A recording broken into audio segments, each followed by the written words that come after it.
so excited to have you here in our webinar. We are talking about EFT and reflexology. I am Erica Wieland. I am a licensed Canadian reflexology therapist, but even more so about EFT. I was first introduced to tapping in my early 20s. It was around the time that I had gotten a divorce and I was a mess. I was absolutely a mess. And my practitioner could feel how my energy was just kind of out of whack. And at that time, I honestly didn't have a voice for what was going on. I didn't know exactly all the things that I was feeling, but it was just so overwhelming. And it was the tapping that really helped me. As a highly sensitive person, I have personally used tapping and EFT to successfully help me overcome weight that I didn't want to have on my body. And it helped me overcome anxiety and panic attacks, helped me correct countless of my warped beliefs. Maybe I'm the only one with warped beliefs, but it seems like they're all over the place. And to help me bring more peace and light and flow into my life. And so that's probably about 20 years ago that I started working with it personally. And as I started to work with the reflexes and in reflexology, I noticed that there was such a strong emotional component to healing and to reflexes. And so as I would come to certain reflexes and I wasn't getting necessarily the results that I was thinking about, I started practicing and I started playing with some of the concepts of tapping. So now in my life, I use tapping before I go to bed every single night to help me realign to the things that it is that I am wanting. It's that layering of the onion that it really helps to make things move at a much faster pace. And so it is really, I kind of looked at EFT and some of the traditional things that we're going to look at, and it's tapping on meridian points. And so I thought to myself, if everything is three-dimensional, I should be able to use any of the energetic points to be able to tap on, which can essentially, through a treatment, allow me to provide a custom energetic pathway to the source and to the root of my client's issues. And so, we'll talk a little bit about the points and some of the things that they can help us relieve, but we're going to have access to our clients' customized reflexes because we'll feel them and we'll know them. And so we'll know the areas to target with the EFT. And to be honest with you, I've never been disappointed. I'm going to share with you some stories. I'm going to share with you lots of things throughout this whole entire webinar that have really been the groundwork of why we are here today. I'm super excited, and we're going to get into it.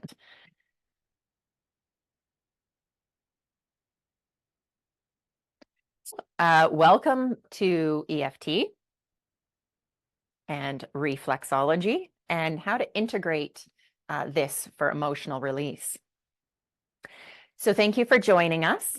These are some of the objectives we are going to get out of our workshop today. I'd love to hear where everyone is coming from with EFT in the chat. Please introduce yourself together. We have an hour, and who doesn't like a good chat room? So we are going to go through the introduction to EFT, and a brief introduction to the traditional EFT sequencing, how we're going to integrate EFT with reflexology on sort of a basic level. You're going to have some take-home techniques to put it into play right away, and those practical applications that I will demonstrate. We're going to jump right into it and moving into the next little bit here. What is EFT? So EFT stands for Emotional Freedom Technique. It is a mind-body technique that is a method of tapping onto the acupuncture points. Okay, so they are very specific points that you'll see. We'll take a look at it a little bit more. And what it does is it helps to deal with emotional distress and physical ailments that are linked to the energetic system of the body. It is going to help you lower your cortisol levels. Studies have been done on this. It is actually a scientifically proven technique now where it goes into the amygdala and allows that fight or flight system to be able to release.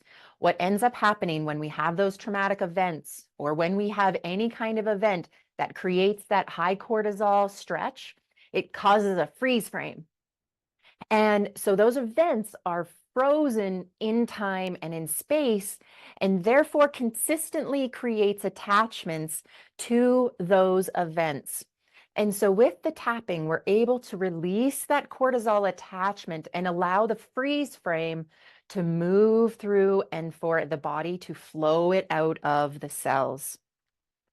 So it helps us to reduce that stress and anxiety. And because of the emotional attachments or because of those attachments getting stored in the body, it's going to help us with physical ailments as well. The history of tapping actually starts with Roger Callahan, and he developed a technique which was called TFT at that time, and that's what I was introduced to. It moved through Carrington, and it was actually Gary Craig that was the one who developed more of the emotional freedom technique, and who I support and who I follow a lot now, especially with the World Tapping Summits, is the tapping solution. So a story I'd like to share with you is about Roger Callahan, and he was working for about 1.5 years as a psychologist with his client, Mary. And it was a patient of his who had such overwhelming fear of water that she couldn't even get into the bathtub without it providing this anxiety attack. And so although he had tried all of these different techniques, progressive relaxation, client-centered therapy, exposure therapy, a lot of the things that are used in psychoanalytics, the progress was slow and it was discouraging. So Mary couldn't even approach the swimming pool that was actually on the grounds of his office. Well, it was really through him coming up to these different techniques that, and him studying some acupuncture, that he really started to put some techniques together. And what he had Mary agree to do was to tap under her eyes. And this is actually the only point that I learned about when I first learned the tapping technique, was here right underneath of the eyes, which has a strong connection to so many different parts in the body. And so it was so amazing because as she started to tap, and within the session that they had together, she could feel this changing inside of herself. And it was really, what she could feel was in her stomach. I know sometimes when I get overwhelmed and I get anxious, I can feel it sort of in my throat. We get to sort of know where that anxious feeling resides. And for Mary, it was in her stomach. And so as she was thinking about the water and as she was tapping, she could feel the stomach start to relieve itself. And she called out in surprise that the fear of water was suddenly gone. And so Callahan really didn't think that this was possible. He thought, this is, my first time with this. This can't actually be happening. Because it was so unlikely that something like this could work so fast, and that the process of tapping about it could eliminate her fear. But she actually went straight to the pool, and she was about to jump in, but obviously had to stop because she didn't even know how to swim. But it was really at that time that the TFT started to develop. We'll go into some of the techniques, but when I first learned, it was really, you could do a simple tapping of this, and you could even pair it with this. And through that, you can alleviate things so quickly. So moving in, it was Gary Craig who developed the emotional freedom technique. He was a student of Roger Callahan, and he was the one who released involving tapping of all the meridians in a sequence, kind of without concern for order. So through the development of the EFT, it kind of gave me the inspiration to go, well, if we can do these things, we should be able to use the reflexes to help us tap onto there. My first introduction to tapping was a sequence of what we call the 7 deadly fears. These are considered to be the most deep-seated fears in all of our lives. Regardless of what is going on in our lives, these 7 deadly fears can help us resolve all of them. So this is where I want to take us first in learning what those core deadly fears can be that will creep up, I think, throughout the rest of our lives. And so these are going to be things that we can do to help us uncover and address fears that can cause misalignments in our lives. So here are the 7 deadly beliefs or fears that can be at the root of all of our issues. And so we're going to go through each of them. So the first one is fear of not being smart or good enough. I don't know about you, but this tends to creep up a lot, especially if you're self-employed, especially if you are trying to launch new things. It's pretty self-explanatory. Fear of breaking some authority's rules. This one can seem a little bit abstract. So I was actually listening to Carol Tuttle, who's one of my favorite EFT practitioners, and some of the way that she approaches things. I wanted to take an excerpt of one of her seminars, and she just has such good verbiage. So in response to asking about this concept of breaking some authority's rules, she said,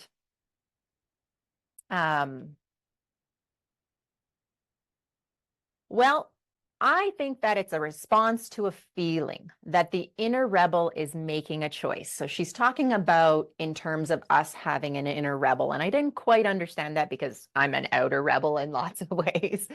But it's like when you come up to something or you've made a decision to do something and your inner rebel is saying to yourself, I don't want to do that. I don't like that. Or I want to do the opposite of what I had originally planned to do.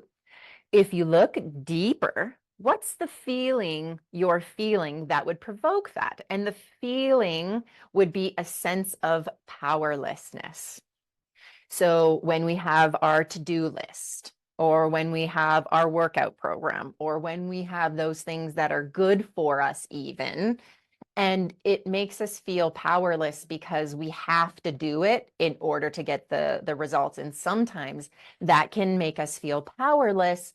And it's almost like the to-do list becomes that authority. So it really puts us into a place where it makes us feel like we don't have a choice anymore. And I don't want to have to comply and feel powerless again in my life. It's sort of a counter move to feel some deep-seated feelings that we just don't want to be trapped by. It's ironic in a sense because we don't want to feel powerless, and yet you do want what you choose into. So that's fascinating that we have this sort of dichotomy in it and in all that we do, even though we're choosing it for ourselves. But it's old stuff. So much of what we're doing with tapping is cleaning up residue we carry around that actually then stimulates and sets us up to make these choices that sabotage us.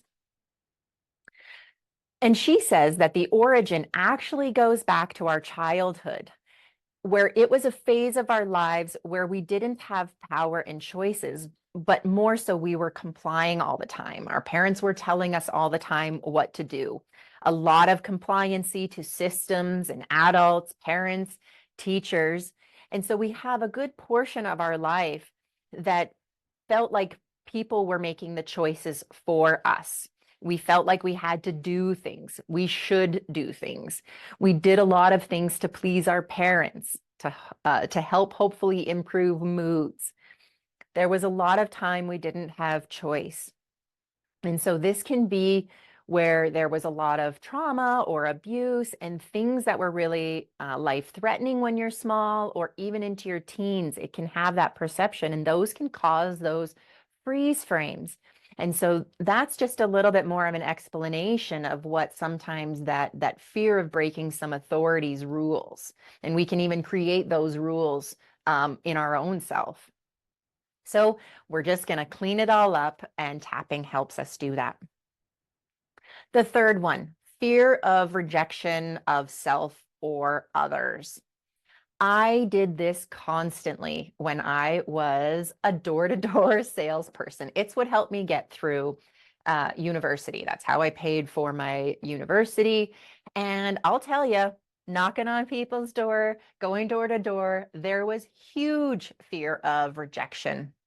And it was something that you almost have to lean into, especially as a business person and as a practitioner. This one can be super valuable for us to clear because it just kind of always keeps coming up. What others are thinking about us.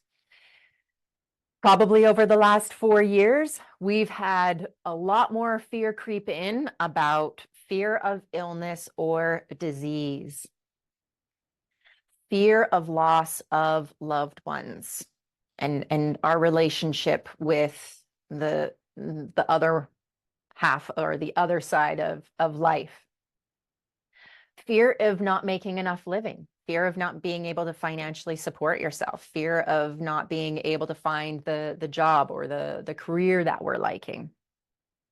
And the last one being the fear of failure, not being able to be successful.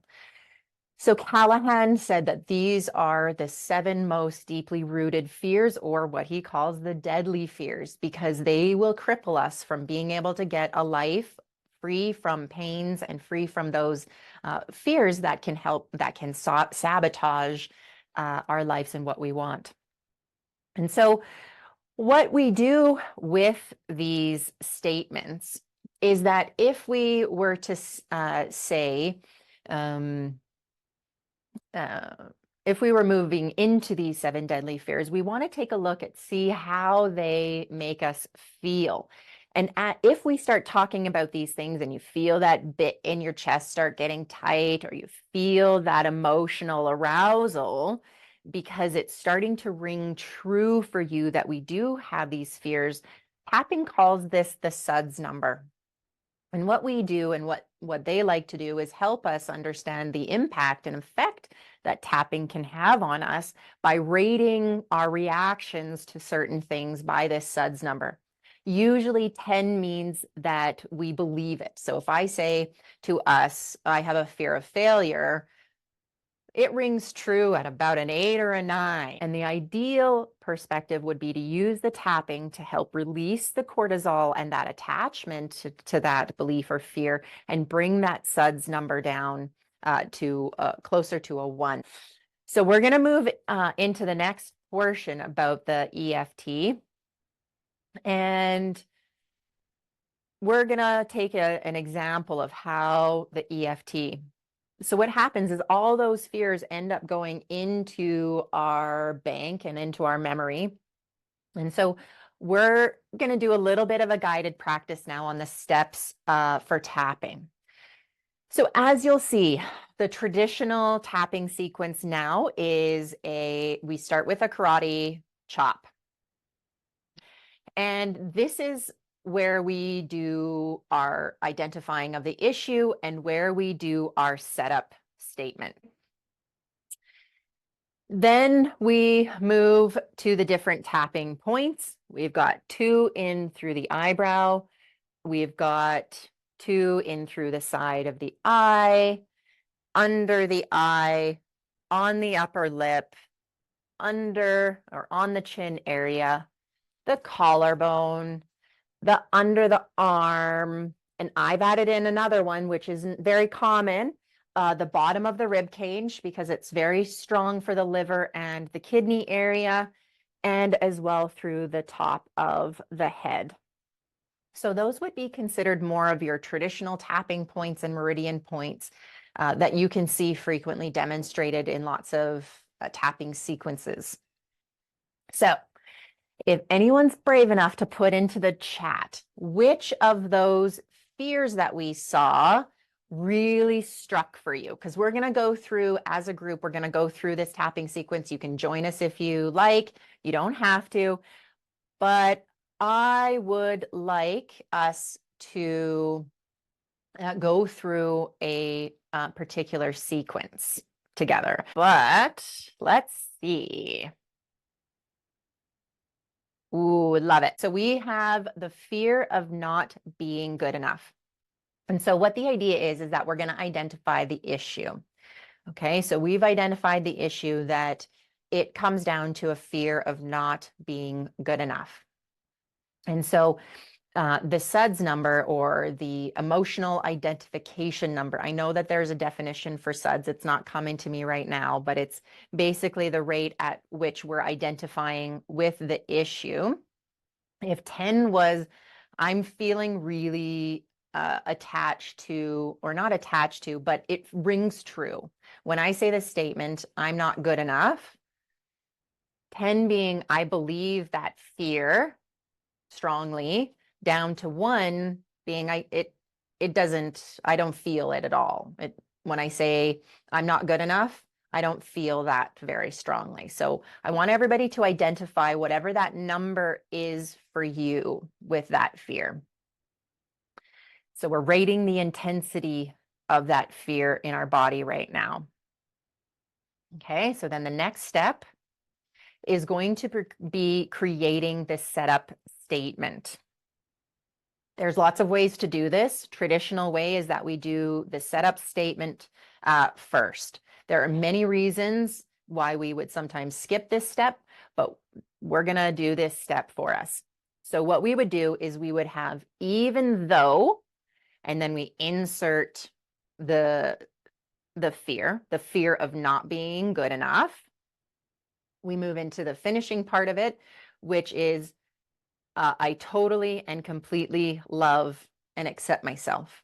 So the full setup statement would be, even though I fear not being good enough, I totally and completely love and accept myself.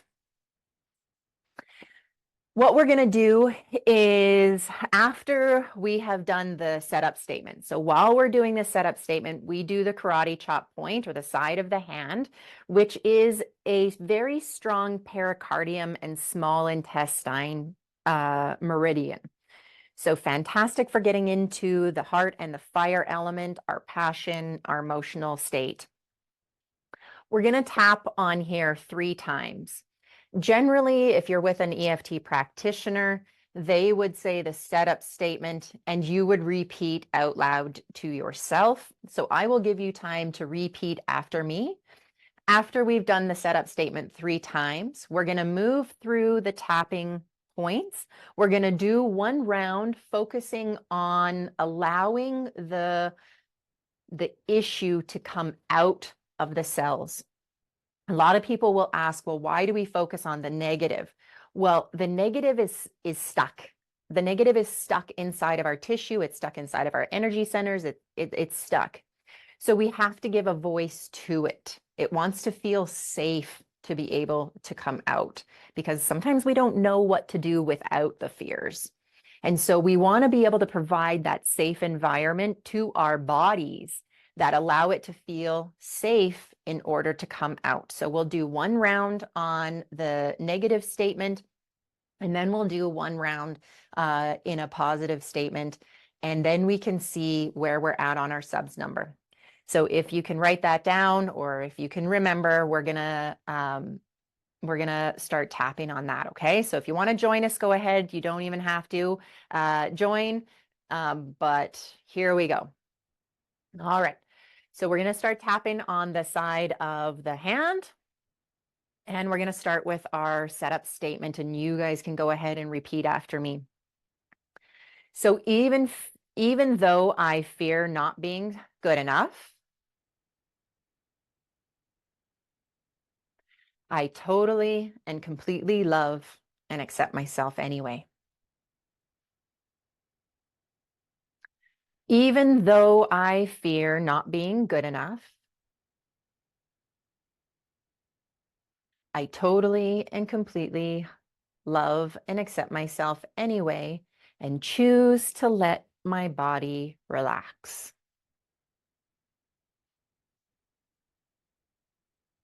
Even though I fear so deeply that I'm not good enough,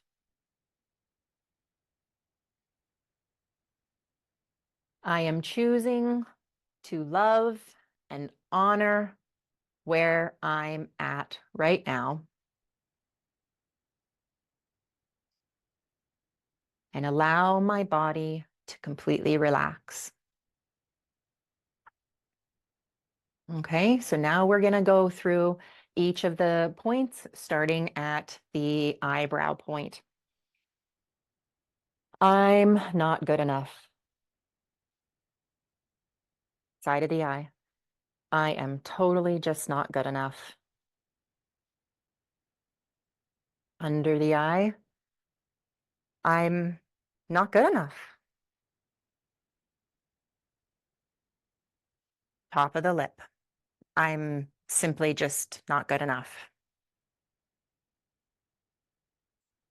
On the chin. I'm just not good enough at anything I do.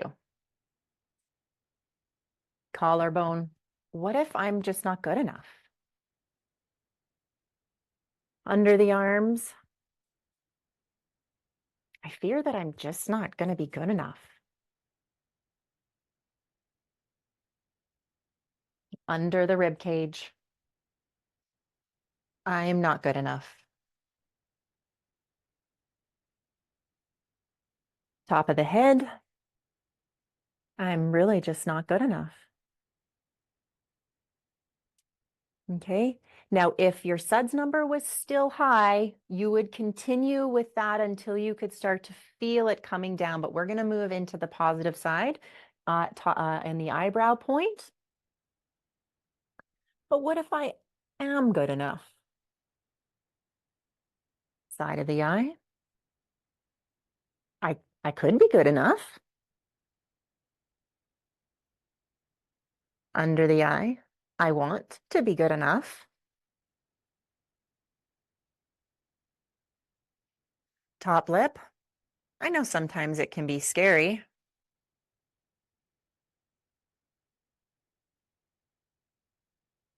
Top of the chin. Maybe I am, maybe I'm not. Collarbone. Yeah, I could be good enough. Under arms here. Yeah, I think I'm going to feel good enough. On the rib cage. Yeah, I can let my body feel good enough. Top of the head. Yeah, I'm going to give myself permission to feel good enough. Okay. You can do hands on your chest or just simply a breathing. Take a nice deep breath in and out.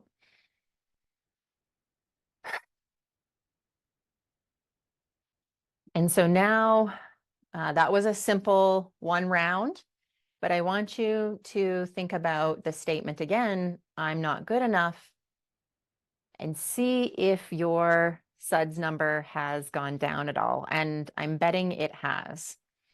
Even if it's just come down 1 point or come down 2 points. I'd love to hear how your experience it was and how it felt.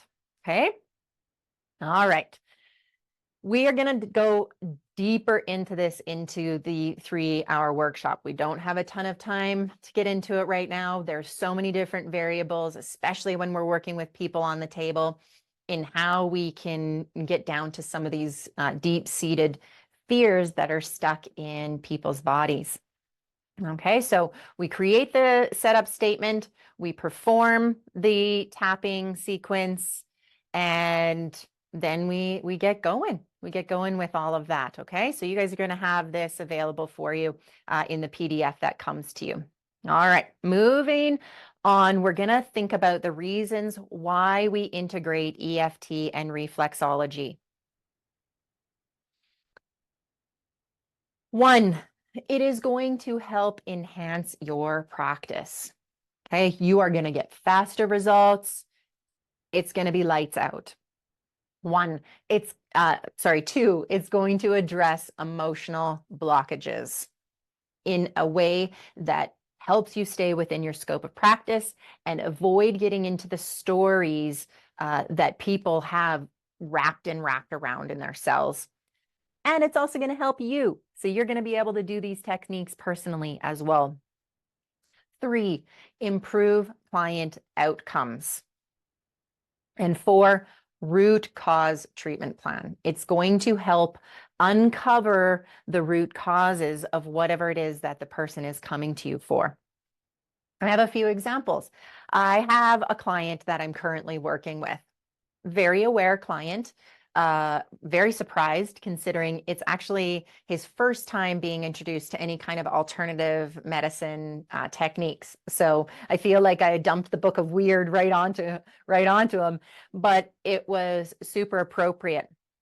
Now we'll go into the different options of treatment because there are options for when you perhaps feel like maybe it's not the best time to start approaching the emotional realm, but it's something that we want to start addressing right away. We can even be working with reflexes and have the intention inside of us as the practitioner, because we are in their energetic bubble, we can have an impact right away without necessarily having to dive so deep into it. Well, it was really, his feet were so sensitive and so sore and so tight and so full of stuff. He'd been having foot problems for as long as he can remember. And so trying to even get into the reflexes were so tight. And so I was using a technique I'm going to show you today. And what was amazing is that tapping completely took away the pain and the client could feel it. So as I am tapping on the reflexes in his feet and really just kind of talking to him, he'd be like, okay, pain's gone. And he would verbalize it to me. Oh, that's painful. I would start tapping. Oh, not painful anymore. It was extremely quick and extremely effective. I had another client who came in with heel pain and kind of this plantar fasciitis. Well, I took my traditional approaches and my traditional protocols for heel pain and for foot pain, but I really wasn't getting that results that I normally get in sort of 3 to 6 sessions. And I started to really feel this pull towards the fact that it was more of an emotional issue. But the client didn't necessarily seem emotionally unstable. You know, I didn't really get into too much of her personal life, but I really felt pulled to talk to her about the emotional level. So I said, you know, we're going to try and get into this different technique, and that's okay for you. Because I had kind of started to relate the issue into hip pain. And we hold a lot of decisions in our hips. And what was interesting as we started to talk about it is I learned that her career was making significantly important financial decisions on the behalf of other individuals. And so as soon as we started to talk about even just the basic level of it, we could both feel sort of that strong sense of emotional attachment. And so in one of the variations, which is extremely effective, it's tapping. And I would say just as we did, I would say the setup statement, I would do the sequencing, and the client repeated after me while they were tapping. So I'm on the reflexes, and I just had that client tapping on the collarbone point. And so we'll go through some of those options. But it was absolutely fascinating. After that treatment, the client said, my hips have never felt like this before. It absolutely completely different experience. And so actually I'm waiting for the follow-up on that one there. But it can show you that over time it might be appropriate to bring into this technique. I have another client who is a loyal client. I see them regularly every 2 weeks. So there's usually never anything major that was coming up, except for I noticed over the last 2 or 3 sessions that the right leg was having some difficulties. He was having some knee pain, and he thought it was because he tweaked it in a golf game. But as I'm working the reflexes, I can see the mobility kind of being in that whole entire right leg side. And I also know that the client has been doing some significant work on core wounds. He had been through a relationship and a breakup that was really kind of creating these attachments to sort of the past. And if you know that the left leg or the right side of the body, according to foot reading, is kind of talking about some past stuff. And so I started working with some techniques, but also brought in the tapping abilities right at the end there, because I was kind of getting desperate of why is it not releasing, right? Like what is so holding on so strongly? And it was like instantaneously. And he said to me, he goes, "Oh, that was weird." He didn't know exactly, but he was like, "Oh, that was weird," because it just all of a sudden completely released.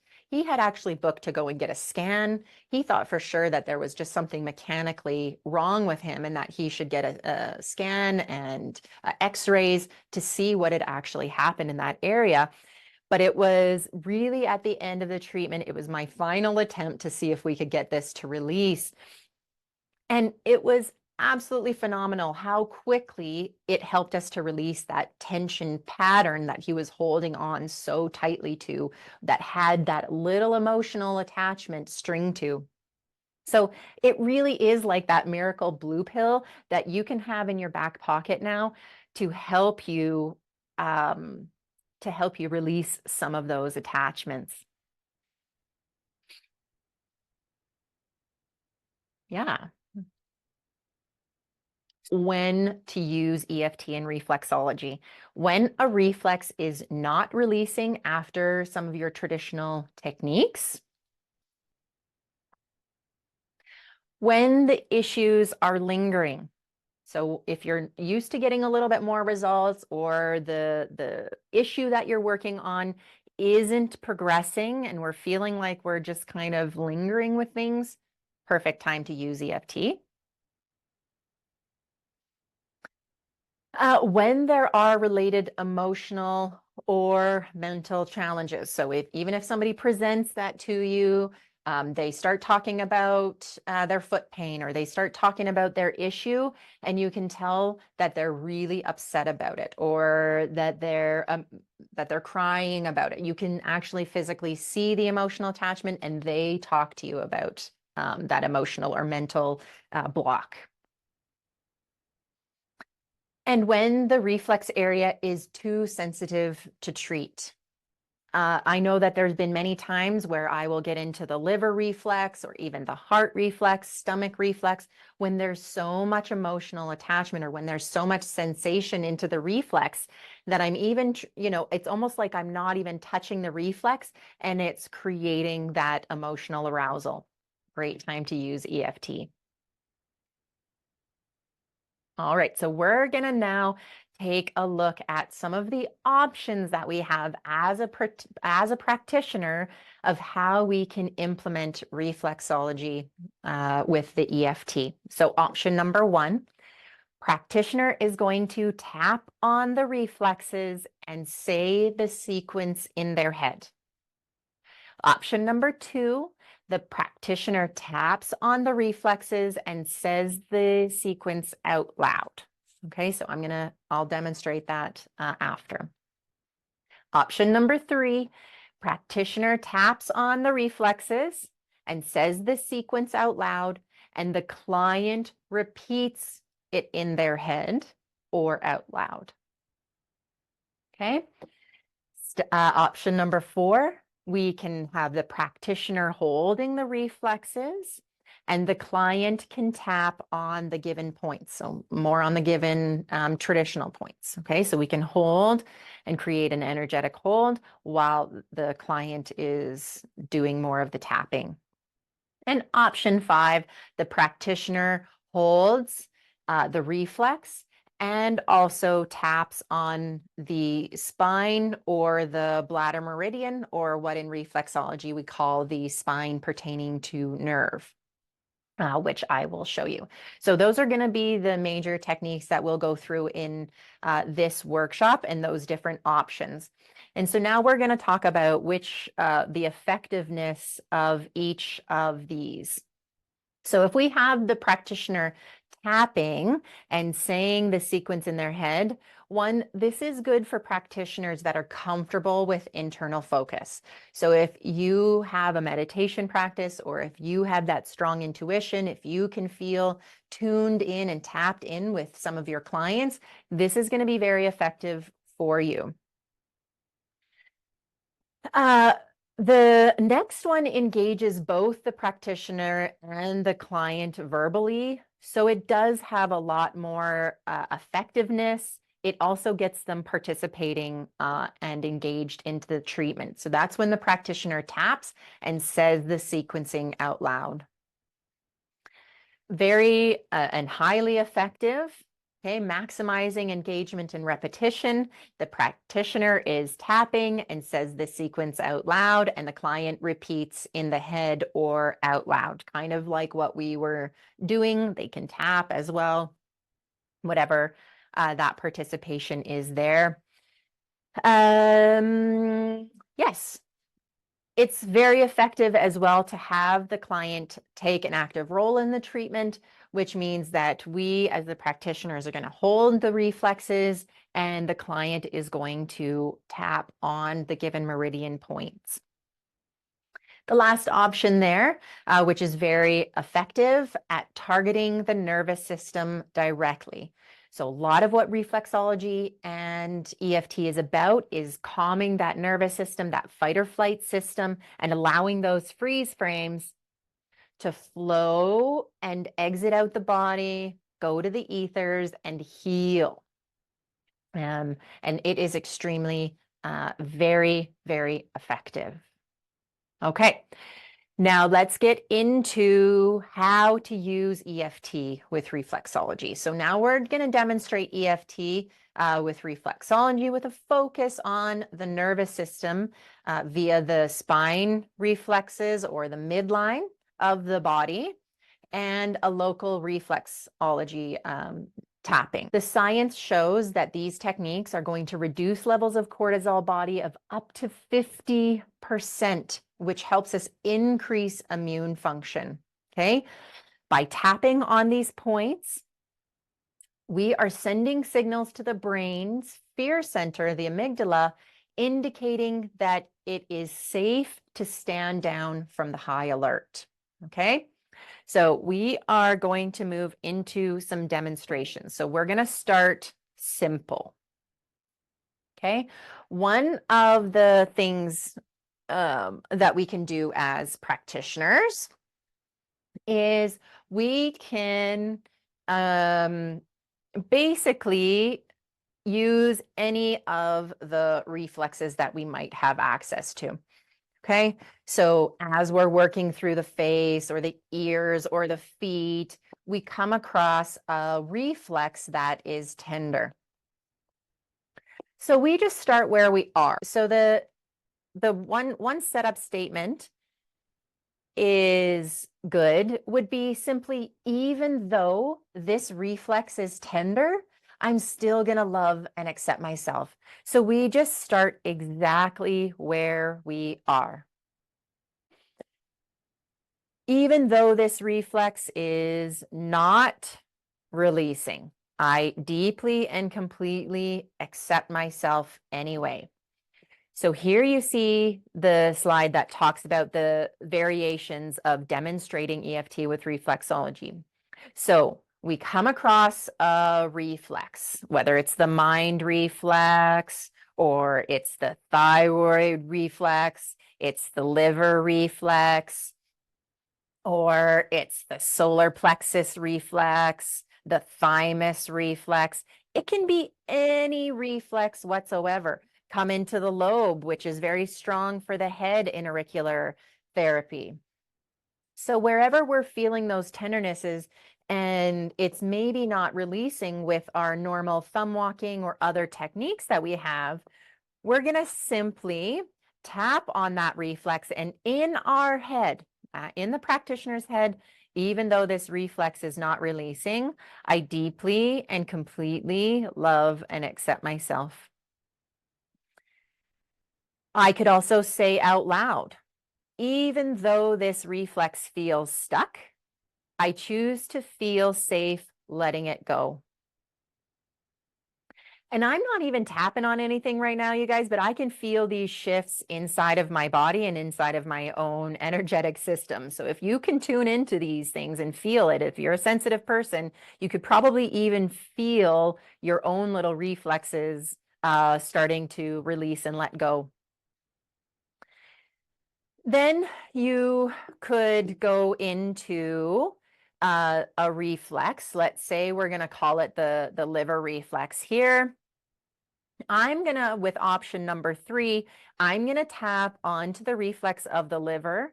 I'm going to say the sequence out loud, and the client is going to repeat after me. So I could say, even though this reflex is tense, or I could say, even though this liver reflex is tense, the client would repeat. I choose to feel relaxed and calm, and the client would repeat. Option number 4, let's say maybe it's because the reflex is so tender. Lots of times I'll find that in the small intestine reflex that it's quite spicy. So I can, we'll talk about this more in the 3-hour workshop, but your fingers hold charges. Your fingers hold charges, and your thumb is actually the only digit on your hand that has a neutral charge. I like to hold the reflex with a neutral charge. There are sometimes options and reasons as to why I would use different fingers. But for now, we're just going to use the neutral charge finger. I'm going to hold the reflex, and I'm going to have the client do the tapping on their traditional tapping points while repeating the sequence with me. So even though this reflex is tense and not releasing, or even though this small intestine reflex is super painful, client repeats, I choose to feel safe letting it go, or I choose to feel relaxed and calm. We could even use an example of, what if it's the whole entire foot, right? Even if my foot pain feels unbearable, I deeply and completely love and accept myself anyway. And then the third option that I will show on all of the different reflexes or on the different appendages. So here on the midline, we have the reflex for the spine, or what I would call the anatomical spine.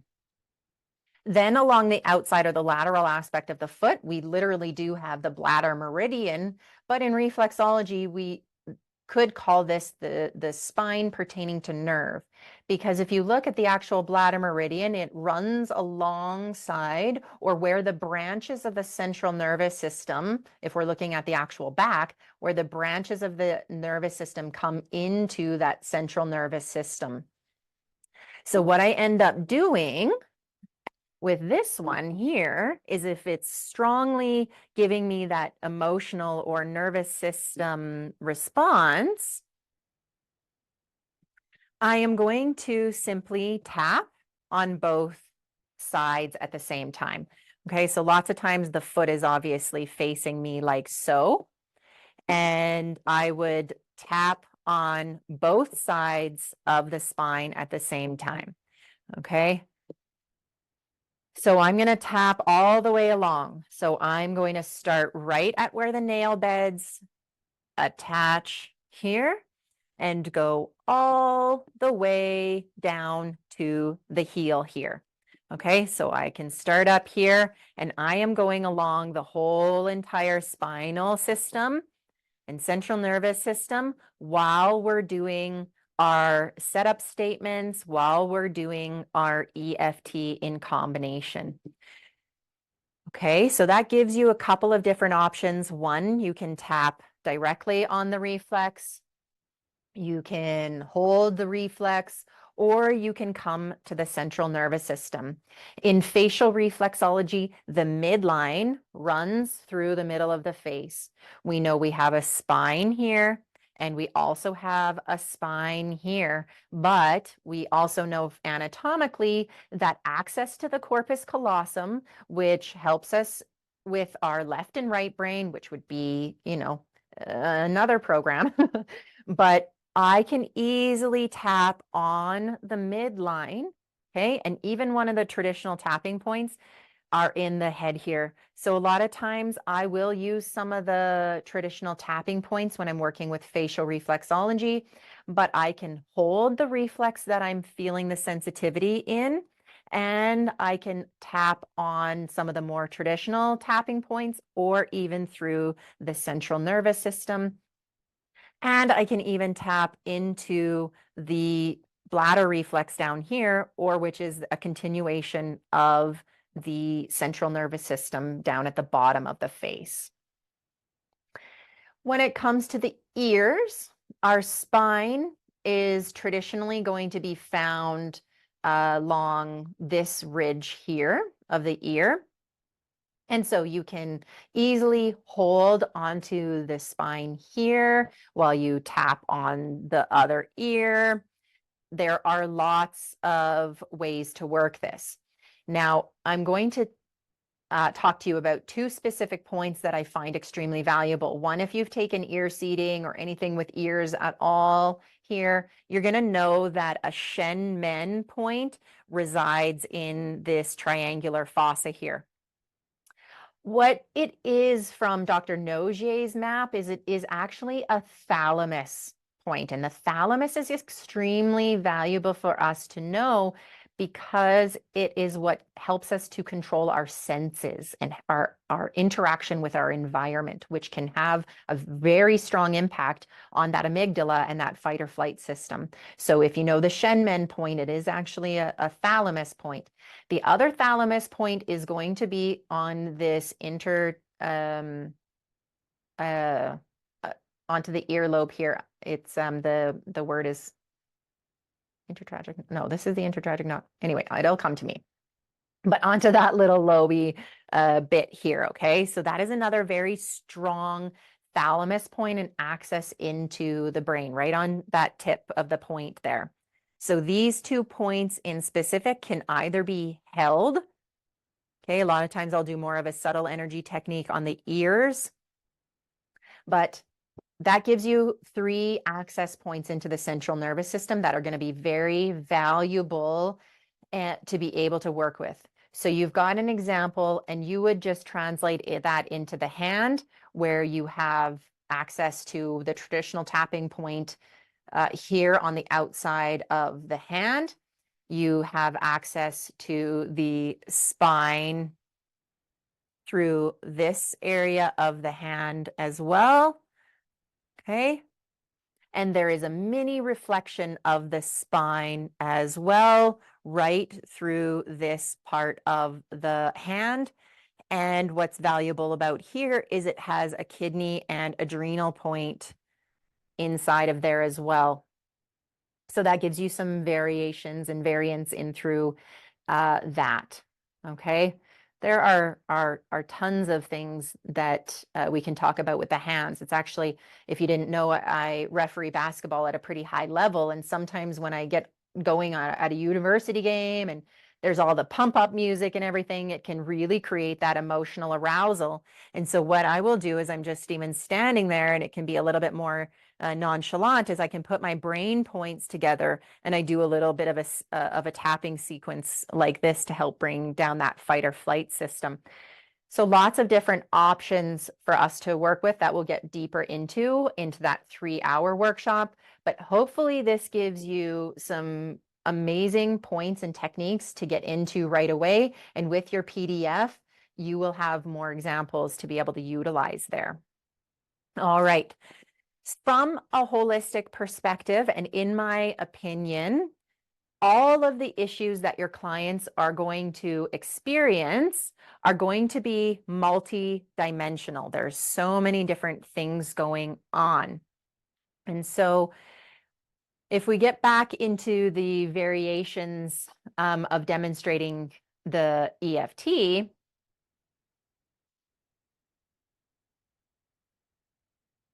from a holistic perspective, in my opinion, one, we can have the face value of an issue. So for example, if I take shoulder pain, the face value of the shoulder pain would be the client presents with shoulder tension. Then we can have the straight emotion that the client feels. So the client feels overwhelmed by the constant tension. I have a client who it's like it's as soon as they start to feel pain, they just get super anxious and they start to cry. So that is the real emotion that they are feeling. Then we can have an emotional representation of what that body part is, would be the shoulders represent carrying the weight of the world. We have the general zone. The issue is located in the upper body. The reflex zone, we can be taking a look at the reflex zones in the points, in the hands, in the feet, the ears, the face. We can also look at related organs. Are there meridians or pathways that run through there? Or what are the related organs and the other reflex or referral areas to that? What are the tissues in that area? We can tap on muscles, we can tap on tendons and nerves in the shoulders. Those can be the things. Even if the muscles in the shoulder feel tension, I choose to love and accept myself anyway. We can come down to the cellular level. This could be cellular stress. Even though the cells in this area aren't wanting to regenerate, I totally and completely love and accept myself anyway, and choose to let my body feel free in letting it go. Now we can come to the energetic field as well, and looking at the layers of dimensions and the layer of the auric field, and in our blueprint of why we're reproducing this issue all the time. So even though I have blocked energy in my upper body and in my upper auric fields, specifically maybe the heart and the throat, I choose to love and accept myself anyway. All right. Well, we have talked about a ton of stuff, and my, oh my, how fast the time goes. So we're going to talk about our key takeaways. We have talked about the basics of EFT. We have talked about integrating EFT with reflexology, practical applications, effective tapping options, using positive setup statements. So even though this reflex is not releasing, I deeply and completely accept myself. We want to assess before, and we want to reassess after tapping to help us know which of those techniques is going to be the most effective for that client. But start simple, start where you're at, and you're going to have the benefits of that. Okay, so by now you would have received the email into your inbox that has the tapping PDF. So you have some examples, you have examples of the setup statement, and things that you can start putting into play right away. Okay, so that is what we have to present to you today. I would love for you to put this into your next session and share it with us. If you haven't already joined our community or our society inside of the school, where we will be sharing a lot of this good information, I highly recommend that.